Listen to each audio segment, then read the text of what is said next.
And we're starting. Should be live now. Action. Welcome to Worship Tutorials Live. Today hanging out with Fuller, Bradford. My name's Fuller, Brian. Did you forget there? I know, you always got to assume that somebody might be watching That's who right. doesn't know who we are. But you forgot, almost forgot who I was. Oh, Fuller. Amateur hour. It is, man. You got to turn that. You got to mute Why that computer. is... Oh, something's weird happening here. Turn your sound off. I know, but Fuller doesn't know what he's doing. Okay, so today I'm going to talk loud over the sound of Fuller's computer. Fuller's an old man and doesn't know how to use technology. Dude, my thing's disappeared. My icons. I think it's still hooked up to some sort of wireless sound unit. Oh, don't do that. Multi-output device. That's part of the problem. Yeah, okay, so today we don't have a topic. It's going to be riveting entertainment. This is going to get 0 replay views because people are going to be like, oh, they don't have a topic. I'm not watching. Can you We'll change the rename it title later. We can rename it later based on what we say. Things you asked. But this is all going to be in it. So, So far, the first 2 minutes are not very enticing. So, yeah, send us your questions, and we'll answer them. How does the Kemper handle pedals? Great, that's how I use it. Next question. Handles them very well. The Kemper handles pedals exactly the way that the amp that the Kemper has profiled handles pedals at the settings that the amp was when the profile was made. Very true. That's exactly how it is. So it's like an amp, basically. It's an amp, yeah. There's on the input settings, you can adjust clean and distortion sense, and that helps clean things up. There you go. Not like clean things up as in takes your overdrive pedal and makes it clean, as in cleans up the signal so it sounds more realistic, depending on how you use things. Cool. Kemper is a pretty impressive piece of technology. Piece of kit. I knew the first question would be gear related. Always. Well, we didn't set up a topic, so we opened the floodgates. You know, Brain. that's all good. Hey, I want to say Alex Brain. G. Hey, not Alex R. Alex G knows what we're talking about. Thank you for your feedback on the main stage. What is a main stage patch? Is that what you call it? Main stage patch. Obviously, it's out of my realm of expertise. It's a concert and a patch. Sorry, Brad. There's a main stage concert, which is the player, the GUI, the interface that has all the faders, and that's totally customizable. And then within that is a patch. GUI? GUI. Graphical user The interface. GUI is what you call the uniform you GUI. wear They for call it GUI in karate. video. Karate. But yeah, so you got GUI. the concert setting, and then you have patches that you can import. So it's both. So let me ask you this. All of your patches within a concert, can the patch change the layout? Or No. Do they all? So you have to... That's concert level. The concert level, and this is the one thing I don't like about main stage, but I guess it makes sense. The concert level determines your GUI, your graphical user interface. Yeah, which you can build out. Yeah, so if you have a patch that has 8 layers, but your graphical interface only has 4 faders, you're not going to have access to 4 of them. I got it. So you have to make sure you have the right So they're graphical preset. interface, which is why we put the graphical interface, made it available as well. Yeah. Hello from Stoke, UK. Stoke! Alright. Hey, Russell. How would you handle a situation which most of the members on the worship team are leaving for college, and you're left with very few... It's a great question. That is a good question. Well, for one, it's pretty cool that you have a worship team that's that many young people. Yeah, that's cool. That means you're doing something. Your church is doing something well because your young people want to be involved, which is something that a lot of churches struggle with. Young people don't want to be involved. But I will say this. Boy, I'm going on a tangent here. Mm-hmm. Young people want to be a part of something important. That's so and they true. want very much to be a part of something. And I'll claim that. yeah, they want to be a part of something that's making a difference. And if if a young person views your church, what your church is doing as something that makes a difference in the world, they're going to want to be a part of it. And I would dare say that if young people don't want to be a part of your church, they probably view it as something that's not making that much of a difference. Can I say that? You can. Or you should just... May or may not be true. The more gentle way of saying that is you should reevaluate and see if there's a reason why a young person may not. That's a good but, point. Or your what church I would, might not have young people in it, which is a whole But nother anyway, problem. Yeah. it's cool. Yeah. But let's talk about... Oh, you were going to say something. a solution. Yeah, Let's talk about what do you do when your I would team just leaves? say to encourage or to, I guess, encourage you is do whatever you need to do. Now that's not like a real answer, but like don't fall into the trap of comparison and be like, oh shoot, all these other churches have full bands and we can only do acoustic and piano. Because the Bible does not say the only worship that I will accept is a worship team filled with tracks, 2 electrics, 1 bass, 2 keys players, drummer, percussionist, and 5 vocalists. Worship. That's the Old Testament, right? That's the Old Testament. Yeah. We don't live by the law anymore. Jubal wrote that. No, Jubal is a. Isn't there a something from the Apocrypha called like Peter and the Dragon or something like that? Yeah, there's the Apocrypha. Something like that. But I would just say, just on that end, now that's not an amazing solution, but just I feel like a lot of the questions we get asked pretty regularly are people trying to, at the heart of it all, they see maybe like what we do because of what we show from our channel, which that's just our experience. Like that's what the world we live in. Or they look at these other churches near them or churches that they see on Instagram or whatever, and people seek to have more, and that's absolutely great and valid. There's nothing wrong with that. Yeah. Like you should always seek to have to be adding more and making it better.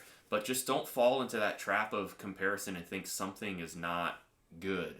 Like, it's funny because we had a day where I don't think I shared this here. Maybe I did. We had a day where our sound system was just giving me problems. Like, we ended up realizing a couple things the next day, and it was Sunday morning. And, like, here's a side note. If something happens on Sunday morning, there are certain things you absolutely should fix, and there are other things you should just abandon right away so you can keep moving. And like one of these things was, I just told my sound guy we were having problems with the effects. I said, don't worry about effects. We don't need delay and reverb. That seems to be causing the problem. We'll fix it later. And like that meant the rest of us could just keep doing our job, and it was actually way better instead of stressing out. But I walked to the front of the stage. I was supposed to be we had already planned like an acoustic hymn, and I was going to be plugged in my acoustic, and obviously using a microphone. Mm-hmm. But we were having issues, and I just said, forget this mess. So I walked to the front of the stage. I didn't have a microphone. My acoustic wasn't plugged in. And I just played my guitar and sang. And the people sang loud. Like, they're used to full band. They're used to this, we call it like arena worship. Like, because it's big and it feels like it's supposed to be played in a big place. Like, but I did that, and that was mega cool. And so we think that people really want full band a lot. And that's good to strive for that. But people really want presence. They just want the presence of God. They want they know it or they not. want the swirl. Well, I would say too the easiest answer is just recruit more musicians. You gotta get I mean, it's great to have musicians, but people come and go. And if you live in a college town, you probably experience that more than others. You just got to recruit musicians and have teams. That's why teams are important. When one person leaves, you can just rotate over. So we did a video. I did a video with Bryce. And we talked about how to recruit musicians, and we go through like a bunch of different steps and give some pointers on that. So check out that video. It's a few years old, but all the points are still relevant. And we did our pastor talked about something, and he talked about it in 2 ways. One night he talked about it for like our church's vision, and he talked about it relating to us as like the church, our specific church body. But then he also talked about it at a leadership conference we did to pastors and worship leaders and people in ministry.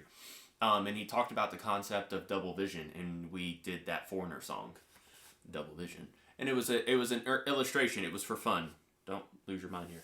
But we did Double Vision. It was awesome. And the whole point that he said was, and this may not help you like right now, because it sounds like they're probably like either have already left or about to leave. But the point he made was to always be leading your ministry with double vision, because you don't want to get to the point where you're double the size that you are now and you're not ready for that. So if you have happened to us for a while. Yeah. So if you have 100 people in your church, you should be leading it as though it's a 200 people church. If you're a 200 person church, you should be leading as though it's 400. I mean, you get it. So you should always be leading in the future too. Like don't take for granted. Like, so for me, I have thoughts and ideas and plans in mind that if something happens on a Sunday, I already have the plan of this is all I need to readjust and make things work. So try to be forward focused, so you're not trying to fix a problem. You're trying to all of a sudden implement a solution that you already thought of. That way you're not scrambling. Yeah. And you'll feel a lot better. So let this be an opportunity to build a team and to start thinking about, because then now this won't catch you by surprise. There have been a few things that experience is the best teacher, and I've learned, okay, because these things happen, semi-regularly, or I know I can't fix this when it happens on Sunday, except if I can already prepare ahead of time or whatever. So look at it like that. Cool. All right, Jaws of Joey, thank you for your super chat. He says this, our church is between buildings. I feel like we're gonna overlap some of the stuff we just talked about. Maybe not. Our church is between buildings. We are holding services acoustically for now. Does that mean, if you can let us know, what does that mean, holding services acoustically? Meaning you don't have a sound system in line, maybe you don't have access to that, you're just singing, playing guitar or piano or something. How can we keep the worship team members involved and invested while they're not serving? So my first question would be, why aren't they serving? Do you not, I think even if you do acoustic worship completely unplugged, you probably still can involve people. You can involve vocalists. You can have an acoustic piano and an acoustic guitar and vocalists. You can have a cajon or something like that. So my first piece of advice would be to find creative ways to involve your team. My second piece of advice would be you may not need to worry as much as you think, because your team might really be enjoying a little time off from serving.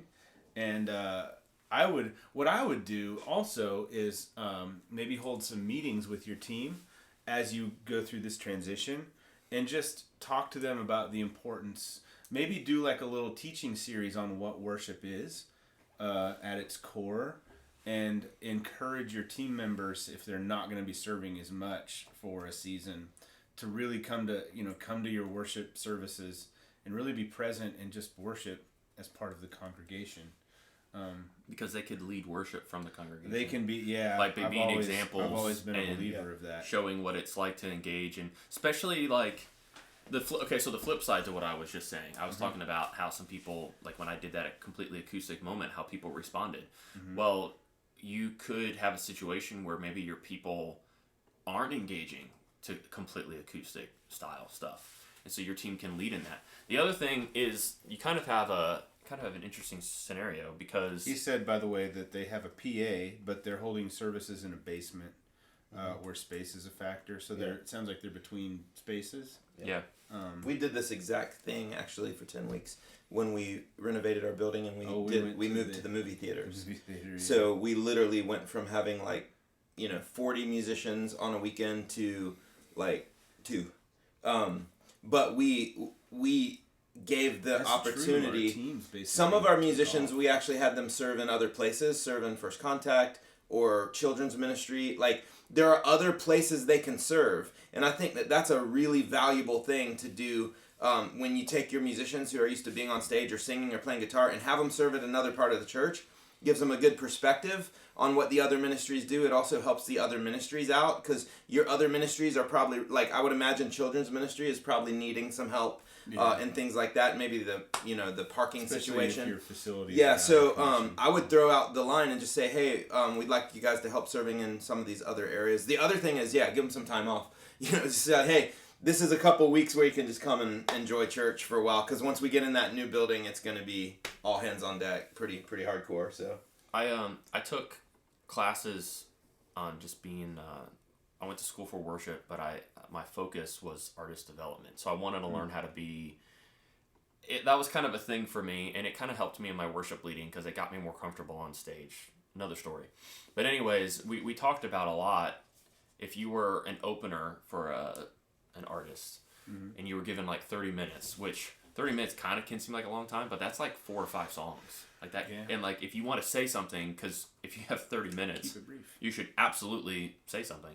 But we talked about the fact that you should always leave people wanting more, because you don't want to be up there and people are getting annoyed at you because you're this person we came to this show and we don't care who you are and you're new and we want you off the stage. As opposed to, if you have 30 minutes and you have 4 songs and it's 26 minutes, you should just do that. And so that principle I keep, that idea I keep in the back of my mind. And so by not having your team being used every single week, you actually could be keeping them wanting more. which could be good for building momentum for when you are in a new building. And just keep casting vision for this current season and casting vision for what's coming next. Because vision has a shelf life, and you have to keep recasting it, and like people forget. And like the second that people start looking annoyed when you cast vision, that's how you know you're doing a good job. Because it means that they know what it is and they know what's going on, and like if they finish your sentence when you start to talk about stuff, you're doing like that. that's you're it. doing it enough. Like, and so if you keep casting vision and reminding them, like, you're gonna have your people jumping out of their skin excited about this new building, and maybe they seem that way now, but like, don't take that for granted, because it'll wear off if you don't like keep talking about it. Because it's not easy. And so like I have to remind myself of that too. The second like I'm noticing a trend in my team, I typically think back and I'm like, I haven't cast vision for this specific thing in a while. Or I haven't cast vision as a whole for a while. Like I just keep going as though it's normal, and like, because if you don't, then it has a shelf life. It just disappears. Got a few more super chats. Thank you guys. Derek Barrelet, I think that's how you pronounce it. Yeah, that's it. He's false. He says he's given us a coffee or a burger donation. We appreciate that. And he's painting the campus. Here's a question for you, Derek. What color? Yes. And what color is the carpet? We want the name of the color, not we want the actual name. Is the flooring in your carpet or flooring in your building either mauve or forest green carpet? Yeah. That's the real question. I want the actual name of the paint, like toasted almond. Toasted almond. Yeah, that feels like a color great. you would paint. I kind of fielded all the questions. Well, I got one more super chat real quick. By the way, if you give us a super chat, that's like a tip, a donation. You can attach a question to that, and we will answer it. So I'm gonna honor these first. Isn't that extortion? But we don't.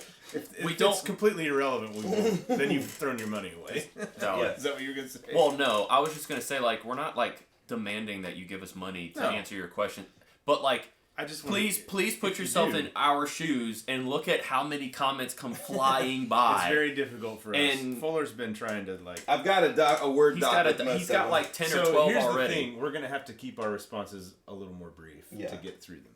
Yeah. I'm sorry. I thought we were going for quality over quantity. No, it's definitely quantity. I accept your apology. Oh, that was mean. I apologize. Now look. Now will you accept mine? Yes. Oh yeah. Here we go. Forgiveness. All right, Michael. Thank you for your super chat. Just wanted to say thank you for making these videos.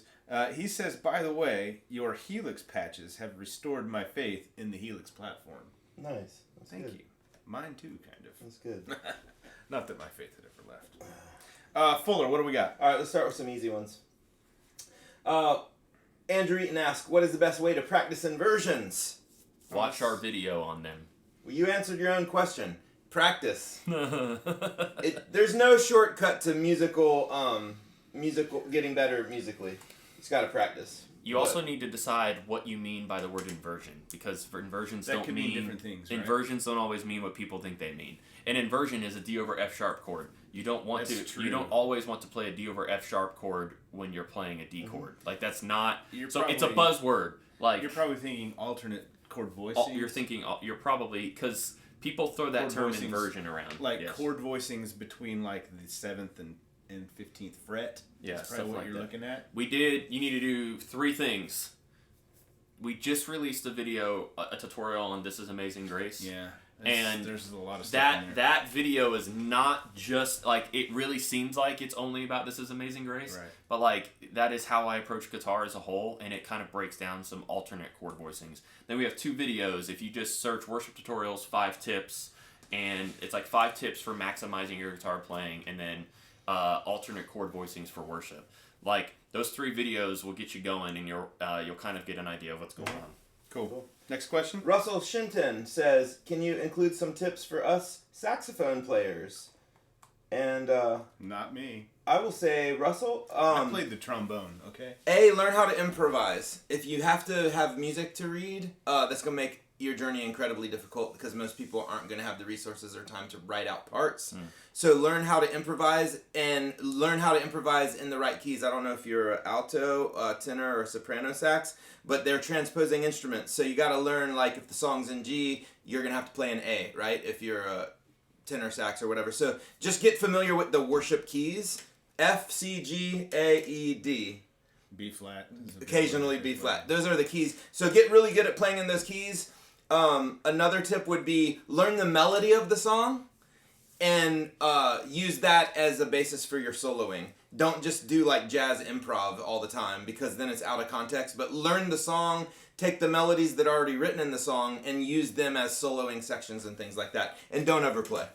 Those are my tips. And maybe I'm not even a sax player. I did play for a little while. We have a sax player, Derek. He's awesome. He's incredible. Yeah. Incredible. The key to sax is not overplaying. Sometimes you just kind of sit there during most of the song, and then you throw in some tasteful nuggets here and there. But I would also say you could kind of approach it as like whatever the lead instrument is, you play that part. Yeah.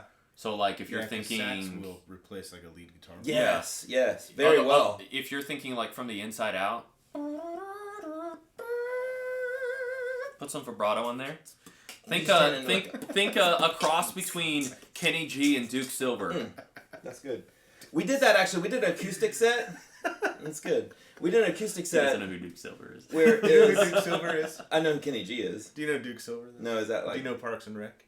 It's we Ron just Swanson. started It's watching Ron that. Swanson's alter ego. Oh no. It's hilarious. He's like it's hilarious. He's a Is he a womanizer saxist? sax Yes, player. he Oh plays my like- gosh. That's I'm terrible. like convinced he actually knows how to play. I'm convinced Okay. Nick Offerman actually knows how to play. That's good. All right, You're so probably right. here's a quick question. Mark Cummings says, "Hey guys, 3 different colors today. Your wives didn't coordinate?"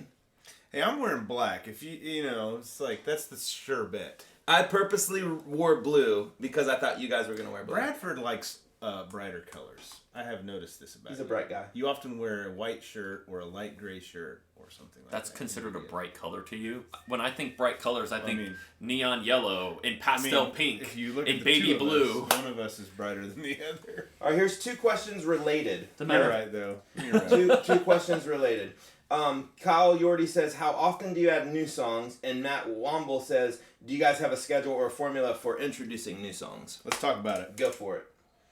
Once a month to twice a month would be our formula. And we've made a video about this, I believe. A Worship Leader Wednesday video? If not, we're gonna. So, yeah, we do 1 to 2 a month. I think if you do more than that, people will not know the words of the songs that you play most of the time. And we do have a formula for introducing a new song as well. Yes. Usually we play it 2 to 3 weekends in a row, give it a break for a weekend, and then play it again. And we evaluate it based on maybe that 3rd time. Yeah. Because you got to give people a chance to like familiarize that's with good. it. But it also depends on your culture. You could have a culture of people who show up every Sunday and they'll sing whatever the heck you put in front of them. And they may know all the new songs that are So out. there's no right or wrong answer because it all depends on your church body specifically. Like just an example, our church, New Hope Church, same church, many different locations. I can't get people to sing Good Grace. Pull that thing. I'm getting Fuller and I both claustrophobic. read the same comment that he's getting pushed out of the frame when he leans. Yeah, Brad, all this lumberjack stuff you've been doing, you've like doubled in size. Hey, but if you look here, it doesn't look as awkward as it feels. No, it feels. Look at my shoulders. Spread yourself out. So, anyways, I was one of the things I was. Brad does not like Brad. physical I feel touch. like you're not having a great experience here. Well, you guys keep getting closer to me. Well, I don't I'm know. feeling threatened. Guys, greatest comment ever. Hold on, 306. guys. You guys keep talking. I'm gonna make the Shot widen it. Wells Right, here we go. 306 says, "I'll wear black until somebody invents something darker." I do like that. That's good. I'm gonna was put I that. saying? Now, Fuller. Okay, anyways. Oh, I was talking about Good Grace. Feel free to scoot back over a little Yeah, that'd bit. be great. Well, I keep doing this job here. Well, you're bring the still laptop frame in front now. of you, though. Well, just pull your laptop. What's your forward. drink? There you go. Don't Now I worry. feel like a secretary. Yes, Yes, that's Mr. fine. Bradford? That's Yes. how I'm sitting. Get my appointments in order. That's So right. I was talking about Good How's Grace. that? I was talking about Good Grace. Good Um, grace. That song slays when we do it at a night of worship. When we do it at my campus, I feel like the second I start singing it, people are ready for me to be done. I hate that feeling. It drops. It does not go well. So you need to know your church and your congregation, and like, so you could have a church. Whenever we do like a new song at a night of worship, like the people who show up at a night of worship are there. Get this is crazy. They're there to worship. Yeah. Like they're not just there to get their Sunday fix. There are a large amount of people who come to your church on Sundays that now their expression or lack thereof of worship does not represent their engagement in worship, but like there are people who show up on Sundays because they feel like they're supposed to. Like they feel like that's like, I was raised to go to church on Sundays, so they go. But when you do a night of worship, or they want their kids to be in church. Yeah, there's that too, and they're trying to set a good example. When you do a night of worship, people show up because they want to be there. So like you could do 10 songs and every single one of them be brand new. I wouldn't, because your band's going to be very mad at you. But they'll probably sing their guts out of all of them because that's what they're there for. So it's different philosophies. Only have one guitar player some weeks at church, says Christian Baker. Should we use an electric and play off the piano player, or should we do acoustic to lay the foundation? Good question. So they have a guitar, one guitar player and a piano player. I think that's very dependent on style. Style and genre, right? Yeah. I would probably lean towards, in that situation, acoustic and piano. But if you're doing a ton of upbeat stuff and you have a drummer, do you have a drummer? If you have a drummer, then I would maybe lean towards an ambient electric kind of vibe. Yeah, or, I mean, depends on the thing. I mean, depends on your church, but there's a lot of great 3-piece rock bands out there that are guitars, bass, and case in point, electric guitar, bass, Rush. and drums, like Rush. Led Zeppelin. But they don't have a piano Queen. If you throw a keys player in there, Coldplay. You go. That's 4. Yeah. Okay, you go keys, drums, bass, electric guitar. Like you can do a serious like a lot of really, really famous rock bands are just that. But that might not be your vibe at your church. Yeah. And so it just really depends on your style. A piano and the player, really. Yeah, but a piano driven deal is gonna feel not modern. Yeah. I will say that. Yeah. Guys, I just want to say it'll feel a little more traditional. You say what? I appreciate this framing much better. Yeah, I'm here for you, Bradford. I don't mind physical touch, but I was getting claustrophobic. That's the I other understand. thing. I understand. When you're my size, you kind of get used to. I'm a big man, and I need a big shredder. Name that reference.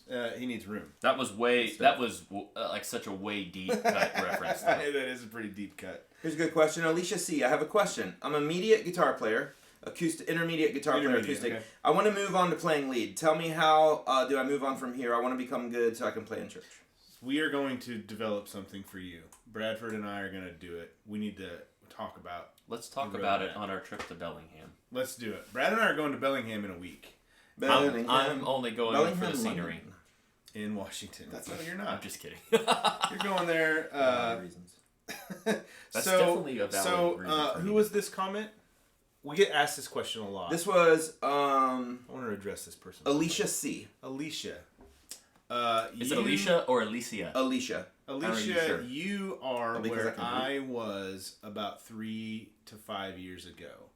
So when I started at this church that I'm at now, I was primarily an acoustic player, strummer, never ventured much above the 5th fret of my guitar. Open chords, that's it. And I came to New Hope Church and they were like, by the way, you're playing electric guitar every weekend now. So I played electric guitar in exactly the same way. And it did not sound good. And I didn't have very good tone back then either. And then over the years, so I've been at New Hope now for about 7 or 8 years. How long have you poisoned been his there? mind. 7 years, Brad? Almost 7. You probably just hit 7. Yeah. August, right? Yeah. Yeah. 7 years to the month. Almost maybe to the day I've been at New Hope Church 7 years. Wow. Both as a full-time staff member and as a volunteer now. And this is actually the funny part to me. Keep going. I began to learn electric guitar. Not that part. Never mind. I'll tell you later. What was the funny part? The funny part is you now play more lead guitar on Sundays than I do. Yeah. And I lead more worship on Sundays than you do. And so that's the funny part. And so for the past, ironic. And so 2 years ago, I quit my full-time job about 2 to 3 years ago. Yeah. And about that's unfortunate. I'm sorry, I'm listening to Brian. Sorry. How long has it been since I started playing at Durham? 2.5. Well, no, but like I'm a terrible at judge of Coffee time. House, I honestly don't know. It's been at least a year since I've played. I've been the primary lead electric guitar player. I think it's just been at our Durham campus. So I play lead guitar at our largest campus. It's thousands of people, which when I say it that way makes me Have you seen nervous. the latest Sunday vlog? I haven't posted it yet. I count Brian's mistakes. Yeah, so I went from open chord, cowboy chord strummer to lead electric guitar player at a large campus. And I have, over that journey, it's been quite a journey for me. And I have really, like, documented in my mind how I got there. And so I have, a lot of it is this guy's fault because you taught me a lot of stuff. I will receive that. Both by like, you showed me things, but also like I filmed Bradford doing Yeah, he edits a lot of my videos. many Any electric of the guitar videos playthroughs. that And I as I edit them, I like, what is he doing there? How did he do that?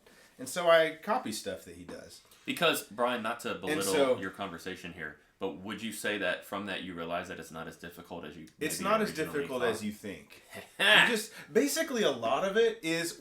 Here's the thing. Here's a lot of it. I don't know why I'm going down this road. No, so bring anyway, it. I'm Bring it. distilling all of that into a course that I'm going to call lead electric guitar for worship. I don't know, praise and worship players, and it's going to be what I've gone through for the past 2 years. And really, what a lot of it is when you learn how to play guitar, you learn how to play a G chord. You learn how to play a D chord. You learn how to play a C chord, an E minor. You learn how to do all of it down here on the fretboard. When you play lead guitar, you have to relearn where all those chords are, but up here. Pretty much. And they're all just in the same way that a G chord is this shape. It's this shape when you're on the 7th fret. Or it's this shape when you're up on the 12th fret. Or it carries different weight in different spots. So you basically have to learn new chord shapes and understand when to use those shapes. And really, you don't even learn shapes. You learn sets of shapes. That's how I've approached it. It's like you learn these 3 chord shapes will play all the chords in this key in this section of the fretboard. Mm-hmm. And then all the lead parts are derived from those shapes. You just have to put the notes together in the right order. And so that's coming. That course is coming. And Brad and I are excited about building that together. We've been talking about it for a while. We just need to do it. The problem that we have, and it's the same with Fuller, because Fuller and I are going to make volumes 2 and 3 of the worship manual, and we're excited about that. But the problem is, it's not a problem. These guys are full-time at church, which is an awesome thing. But it also means that their time with me to make content is very limited, because contrary to popular belief, I've seen comments about this. These guys don't, and when I was full-time in church, I didn't make videos while I was on the clock at church. I did it in my spare time, same that these guys do. For example, Friday is your day off, and that's when you're here to make content. Here we are. So anyway, good stuff. That's coming. Next question. Oh, I can't wait to answer this question with you guys. Derek Barrelet says, so I've seen this on the Facebook page a few times. When to use a capo and when not to, not just on electric, but on acoustic too, when you do use a bar versus capo. Because I've actually gotten to a couple heated discussions with some of our worship leaders on our own team about capos. They're very anti-capo. Really? And so, That's surprising. Yeah, you know who you are.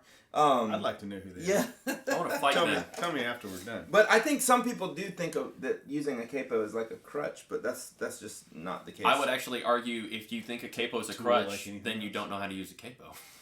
Well, also, or you've just been taught wrong. I mean, the greatest guitar players in the world, session musicians, use capos all the time, because a guitar is not a transposing instrument. A guitar is like a piano. Like you have to. It is what it is. But when you write songs, a lot of song writers write songs with capos.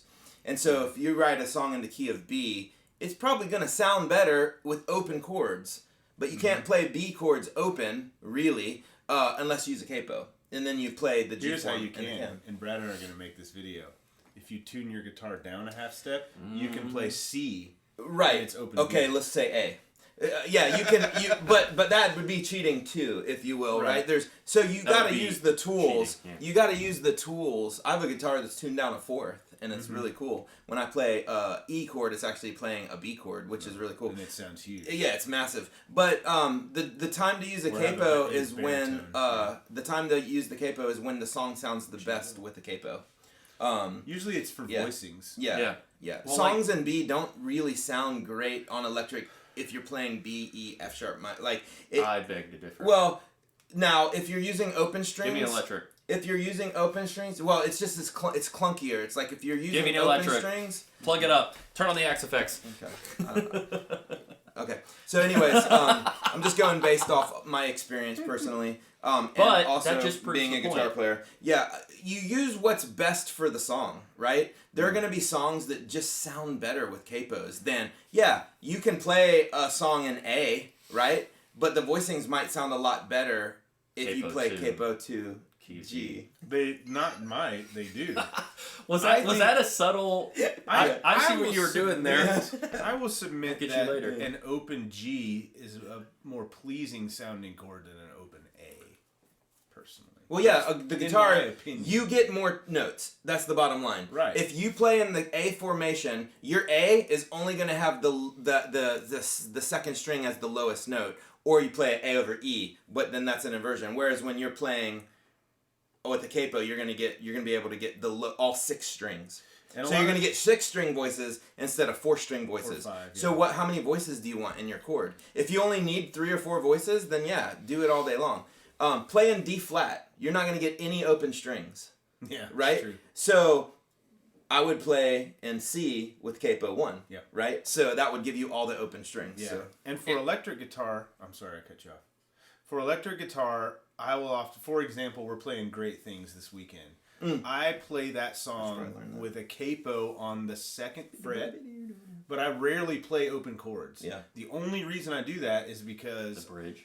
Yeah, there's the bridge because you play open strings in the bridge, That or if there are Hallelujah any walk-up lead thing. parts in the song that use open strings, and you can use a capo to get those open strings.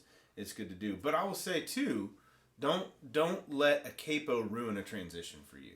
Oh yeah, Because a lot of times as a guitar player, you have to really be strategic about when you put the capo on and take it off and what's happening at that time. And if you allow a capo change to disrupt the flow of worship, then you didn't use a capo very well. I'm glad you said that. Here's another reason I would use a capo. A couple weeks ago, we were doing some songs that require. We were doing 2 songs in A and 1 song in D.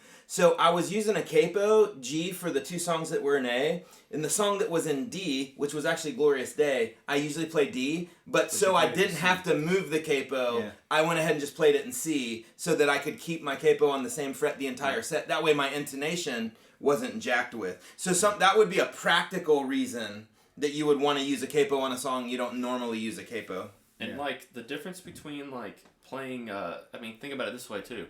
The difference between playing an A note by playing the open A string and by playing the exact same note but on the 5th fret of the E string, they sound very different. Yes, they do. Less sustain too. So less sustain when you're fretting it versus when you're using a capo or you're playing it open. The tension on the string is different. So I use whatever because it depends on like what I'm going for. We actually one of our songs, Faithful, I legitimately would play the intro. The intro is like mimicking is part of the chorus, and I will play that using the F sharp minor pentatonic. Yes. And I will play that, right? But then for the bridge, when we did our live album recording, that video is on YouTube at New Hope Church, you will see I take the capo on and I put it off like 3 times in that song.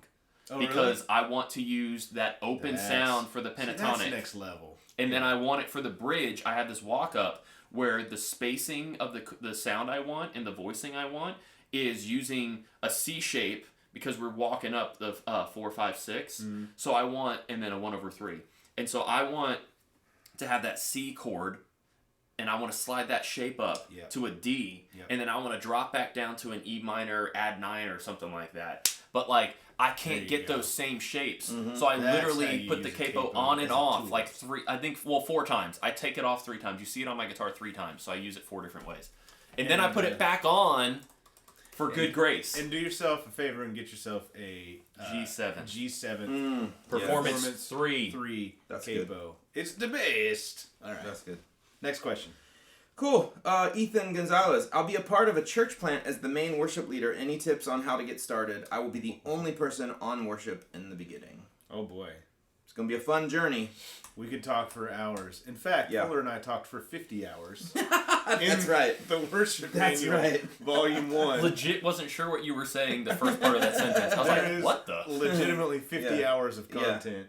Is it 50 hours? No, it's 50 videos. It's 9 hours. Why did I say 50 hours? 50 videos. 50 videos, 9 hours. Although we could still, talk, that's a we long could talk time. for 50 Still a long hours. time to talk. Yeah, it is.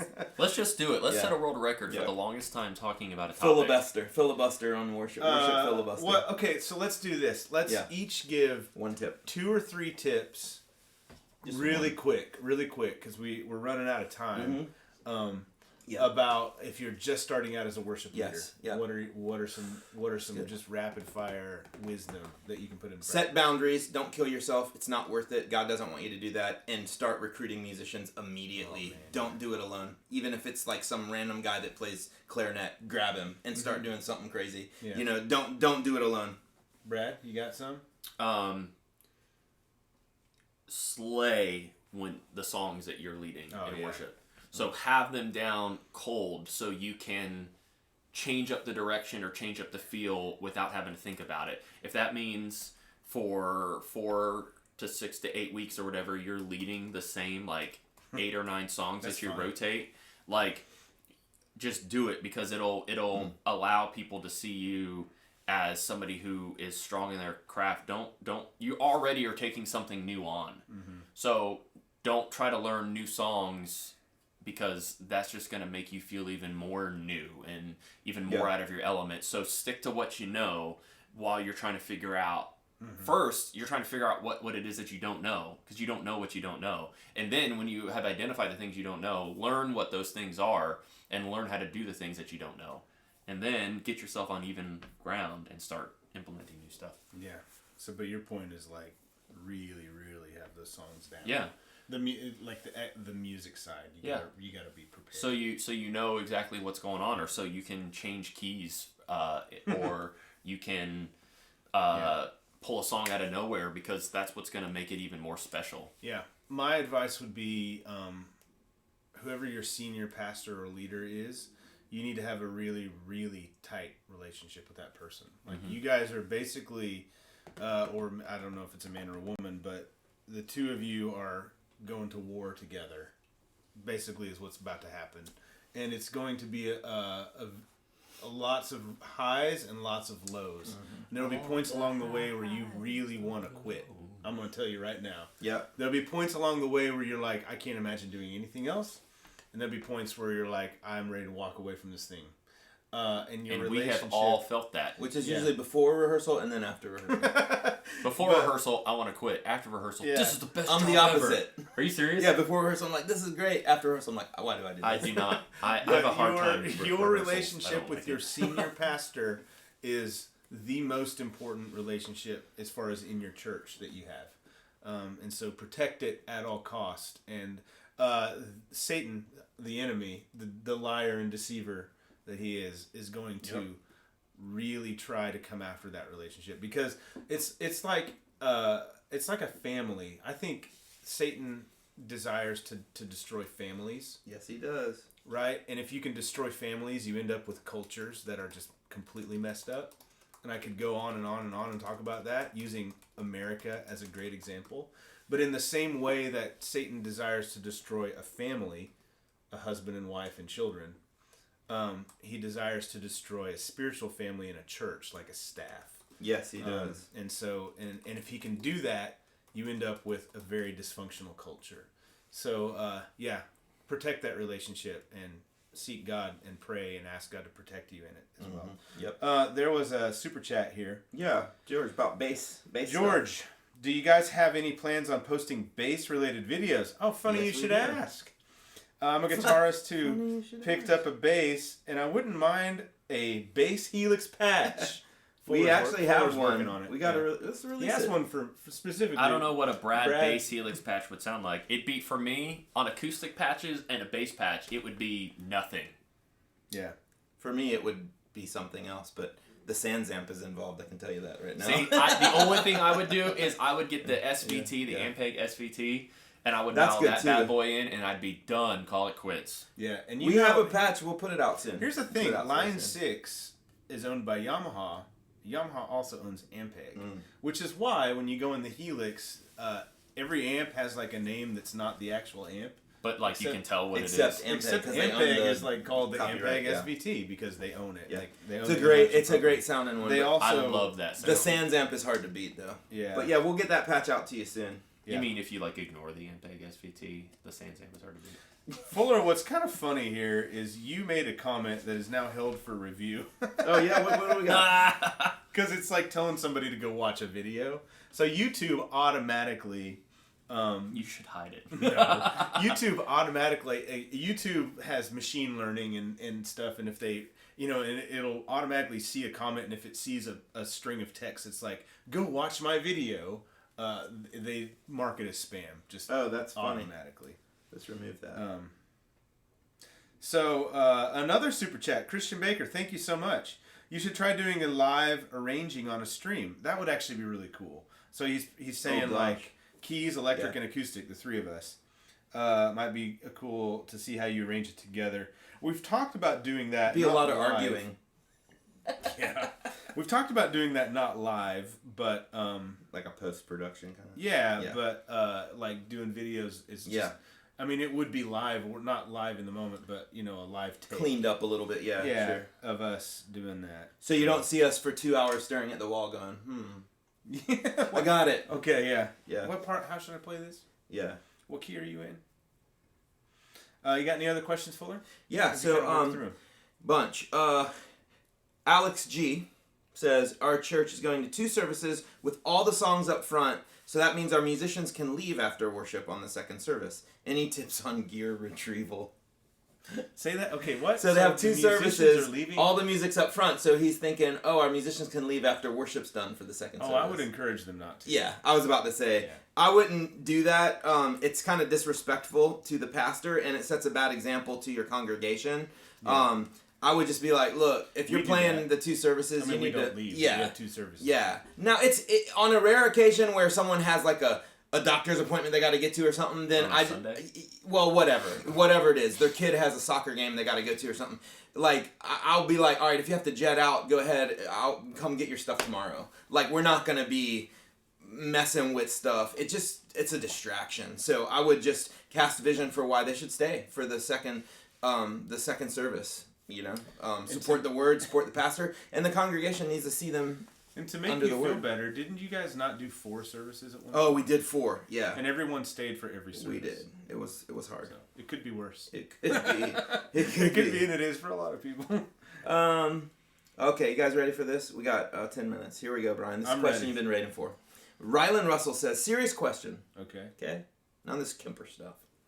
How do you give your team space to deal with tough faith questions as we lead and feel like we have it all together? The Hillsong Crisis of Faith has me asking this question. I have so many thoughts about the about Marty Sampson's statements that he's made, and we debated today whether we were going to get into it. And so here's some thoughts. If you're not aware, Marty Sampson was a pretty well-known worship leader at Hillsong. Great Hillsong worship leader. Great songwriter. Wrote some of our favorite Hillsong songs, and was featured on a lot of album recordings and stuff.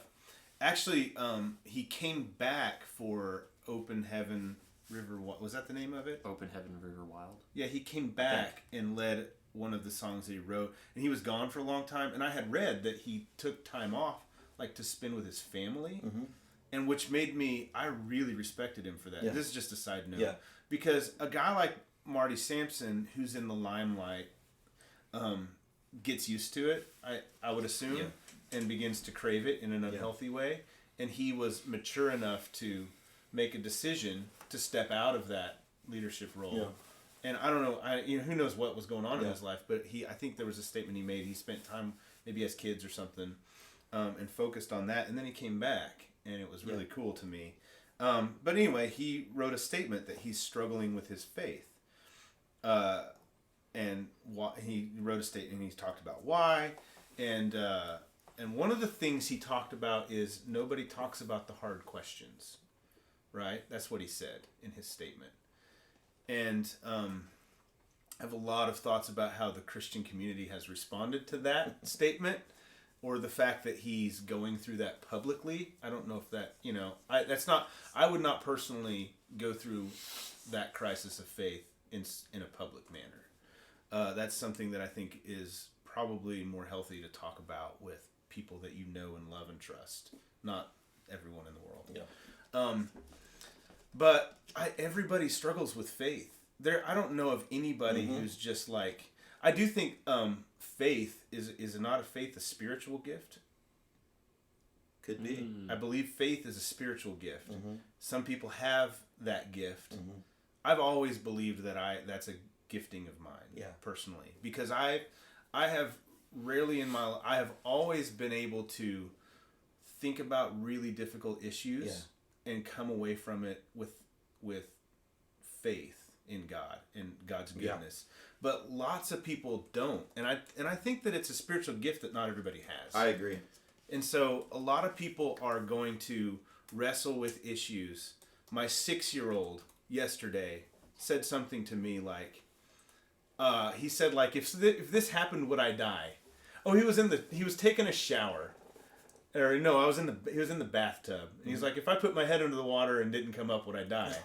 Which he knows he was just joking around. I said, yeah. And he's like, why does God let that happen? That's what he said to me. Wow. A 6-year-old. Yeah. Right? Okay. And so everybody is going to struggle with issues of faith. Yeah.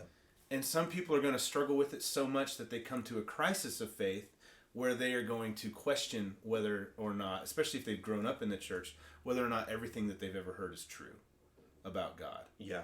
And at that point, which is what you're asking, what happens when you get to that point? Well, you've got to surround yourself with people that you love and trust. And the Bible we see the example of this. Jesus Christ himself is risen from the dead and in the room, right, with the disciples. Yeah. And Thomas, one of the disciples of Jesus, says, I don't believe it. Yeah. Who actually saw Jesus with his own saw eyes him. and touched him. Out with him. I don't believe it. And Jesus' response was not to write an article about him on the internet, like tell people publicly, boy, don't listen to Thomas. Don't let Thomas influence you. Like, Jesus' response was kindness. Yeah. And Jesus held out his hand to Thomas, and Thomas put his fingers in the holes in Jesus' hand, and then he believed. But Thomas needed like a physical, like miraculous affirmation of his faith. So Thomas didn't have the spiritual gift of faith. Maybe like Mary Magdalene did, or somebody like that. And so, I think that you've got to, my answer to that question is community. You have to have community on your team. Yeah. We were actually the three of us were on a FaceTime call with Stu G yesterday, which is kind of cool. Very and cool. Where's the name honkhorn? Yeah, and Stu G is working on this massive project that involves like a Bible study. And what he said to us is like, I really think that in our churches, we're so focused on execution of the music in worship. And what falls by the wayside is relationship with each other in community. And that shouldn't be the case. It's why one of our core values at our church is community. It's the first one, C, community. And so you have to have that community on your team. So you need to, as a worship leader, you need to regularly be doing things that encourage that community, whatever that is for you. Whether you have nights that you get together and just hang out together. But when somebody has a crisis of faith, they need a community of people that they can go to. Hopefully not the internet. And I'm not making any statements about Marty Sampson. Yeah. what I told Fuller in Bradford is like, we should name this live stream "Leave Marty Sampson Alone." Yeah, seriously. You know what I mean? Like, yeah. he is struggling with the crisis of faith, and I'm sure being involved with Hillsong as long as he has, and he has connections I'm sure he's being surrounded by people who love him, but he also has the entire Christian community on the internet yelling at him, which is not helping, right? Like, it's just proving his point. It's not helping the guy. It's just proving his point. Right? And he's lashed out at people, understandably, because and it's not, people are saying things in response that they're not untrue, but like, it's not what he needs to hear. Yeah. Like, Jesus didn't look at Thomas and it's like, how can you not believe that I'm alive?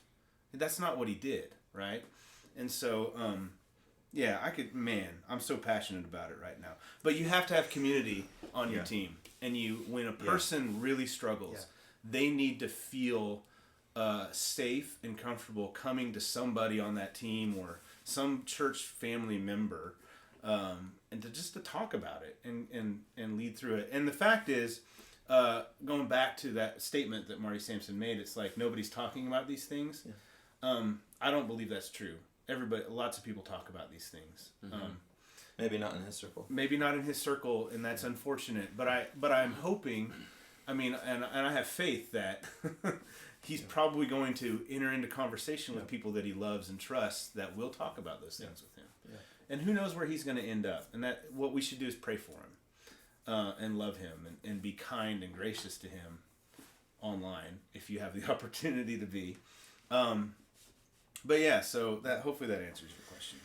Yeah, I would just say also... I talked for a long time there.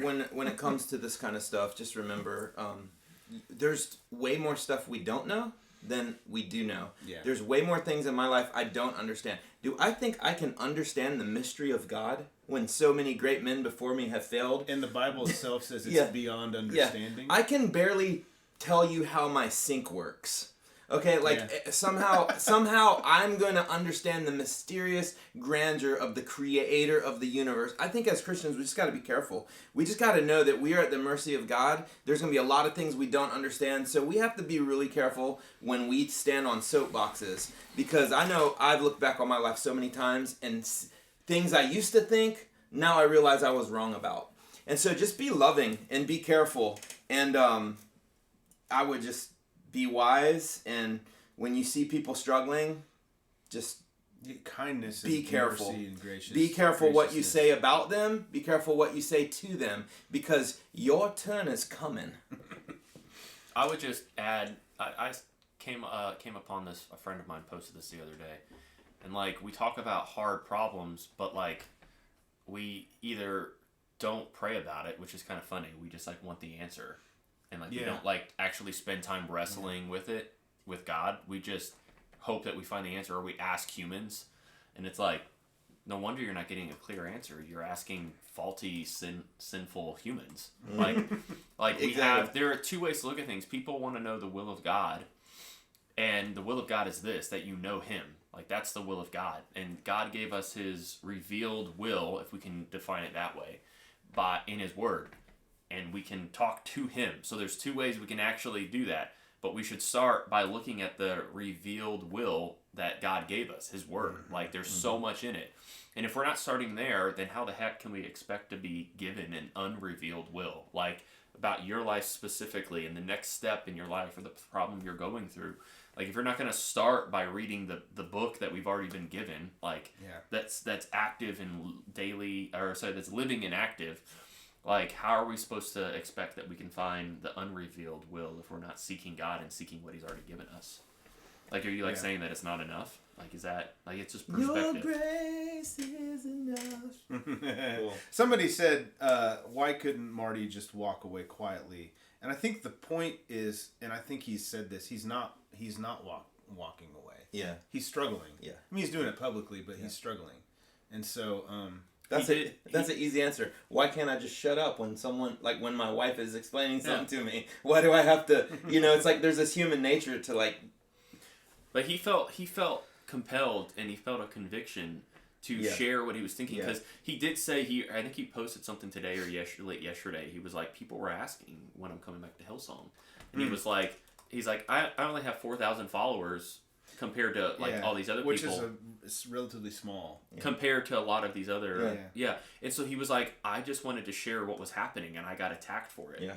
And I think that's like... unfortunate. It's commendable. Like, I personally don't know if I would share that or not, but I think that, like, so often we only use social media for the highlights. It took some guts for him. Yeah, It does. I applaud the guy, and who knows what he's going through. You know what people... I would love it if Marty Sampson drove up to my house and be like, hey, bro, want to go get coffee? I'd be all day long, and they'll be like, man, can we write some songs when we're done too? You know, people are humans, and I think that the mystery of God is way bigger than we think. We gotta love each other. We gotta be gracious with each other, and things always come back around. Like, you know, it's like you go through trials. What if people judged your life by just your lowest point? Or the one thing they saw about The you. one thing you did, the one mistake. indirected. It's like, what if everyone judged your life by your lowest point? We would all be in such a terrible place. But fortunately, people can judge our lives by God's greatest point and what God has done for us. So, Marty, praying for you.